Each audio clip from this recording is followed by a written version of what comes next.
अल्लाह सर्वशक्तिमान है। वो चाहे तो दुनिया के सब बुरे इंसान अच्छे हो जा सकते हैं। अल्लाह चाहे तो पलक झपकते ही दुनिया में शांति कायम हो जा सकते हैं। फर्स्ट वर्ल्ड वॉर हुआ, सेकेंड वर्ल्ड वॉर हुआ, करोड़ों निर्दोष निरपराध इंसान मारे गए। अगर अल्लाह चाहते तो वार शुरू होने की पहले ही हिटलर को रोक सकते थे। पर सवाल ये है कि अल्लाह ऐसा कुछ क्यों नहीं किया? क्यों अल्लाह इंसानों को अशांति में जीने दे रहे हैं? क्यों अल्लाह हस्तक्षेप नहीं कर रहे हैं? आज की वीडियो में हम ये सवाल का जवाब जानने की कोशिश करेंगे इंशाल्लाह। उम्मीद रखती हूँ कि आप सब ये वीडियो को अंत तक देखेंगे।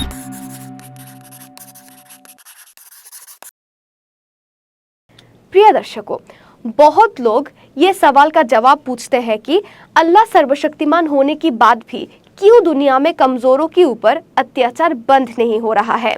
गरीब के ऊपर अमीर का वंचना क्यों बंद नहीं हो रहा है? इसके जवाब में हम लोगों को दो चीज याद रखना पड़ेगा।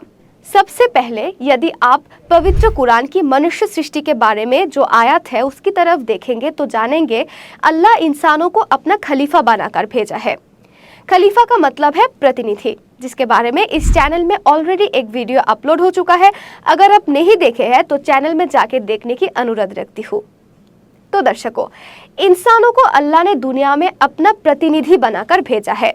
इसका मतलब है अल्लाह जैसे पूरे सृष्टिकूल को उनके हुक्म से परिचालित करते हैं, उसी तरह उनके प्रतिनिधि पृथ्वी को परिचालित करेगा। यही अल्लाह का इच्छा है। अगर अल्लाह को सब कुछ खुद ही करना पड़ेगा तो खलीफा भेजने की जरूरत क्या है? असल में अल्लाह चाहते हैं इंसान खुद ही एक ऐसा सभ्यता कायम करे जहां अपराध करके कोई भी बच नहीं पाएगा, तुरंत उसको सजा मिल जाएगा। अगर ऐसा हुआ तो आसमान से अल्लाह का गजब नाजिल करने की कोई जरूरत नहीं पड़ेगा। प्रॉब्लम यह है कि वर्तमान में इंसान दुनिया को परिचालित कर रहा है, लेकिन वो अल्लाह का आदेश मुताबिक नहीं है, इंसान का मर्जी मुताबिक हो रहा है। इसीलिए मानव जाति आज अनियम अविचार में डूबे हुए है। जैसे कि अल्लाह ने सूद को हराम किया है, अल्लाह के खलीफा होने के नाते उचित था सूद को परिहार करना और ऐसा इकोनॉमिक सिस्टम चालू करना जहां सूद का लेना देना नहीं होगा। लेकिन हम लोग अल्लाह का खिलाफत छोड़कर, अल्लाह का दिया हुआ विधान ना मानकर इंटरेस्ट बेस्ड अर्थनैतिक व्यवस्था मान के अब चरम संकट में पड़ गए हैं। इतना सब कुछ करने के बाद अगर कोई इंसान ये सवाल करे कि ऐसे संकटमय परिस्थिति में अल्लाह क्यों आसमान से गरीब लोगों के लिए खाना नहीं भेज रहे हैं, तो ये क्या लॉजिकल होगा? अल्लाह ने तो हर एक समस्या का समाधान दे रखे हैं, लेकिन हम इंसान अल्लाह का विधान, अल्लाह का हुक्म नहीं मान रहे हैं। इसीलिए दुनिया में अब जो चल रहा है वो हम इंसानों की कर्मफल है और समाधान भी हमारे हाथ में ही है। और दूसरी ध्यान देने वाली बात है इब्लिस का चैलेंज। अल्लाह ने जब पहले आदम को सृष्टि करके फरिश्ताओं को कहा आदम को सजदा करो, तब इब्लिस सजदा नहीं किया था।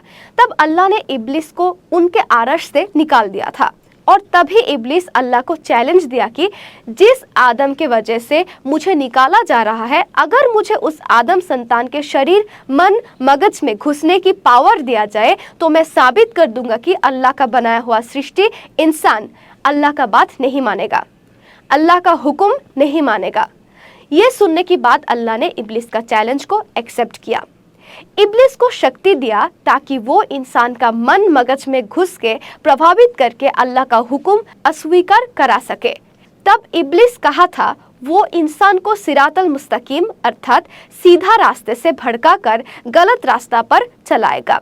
जवाब में अल्लाह ने कहा मेरे मुखलेस बंदाओं के ऊपर तेरा कोई प्रभाव काम नहीं करेगा। मैं नबी रसूल के द्वारा मानव जाति को हिदायत भेजूंगा ताकि वो सिरातल मुस्तकीम में चल सके। ये था शैतान और अल्लाह के बीच चैलेंज।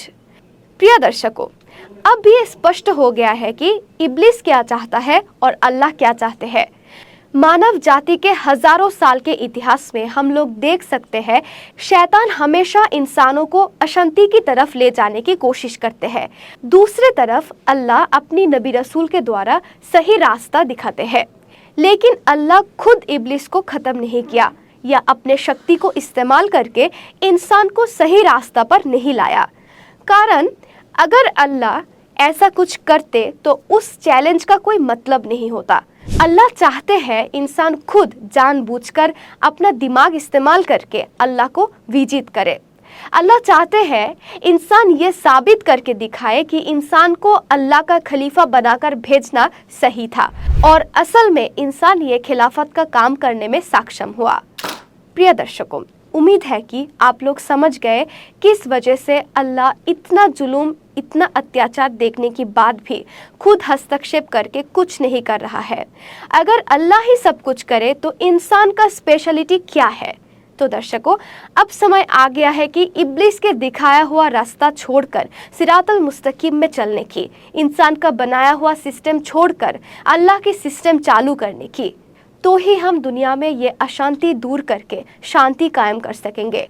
और जिस दिन हम शांति कायम कर सकेंगे उस दिन इब्लिस पराजित होगा और इब्लिस की चैलेंज में अल्लाह की विजय होगा। प्रिय दर्शकों, आज के लिए इतना ही। जल्द ही अगले वीडियो में फिर मिलेंगे और ऐसे वीडियो देखने के लिए इस चैनल को सब्सक्राइब करना मत भूलिएगा।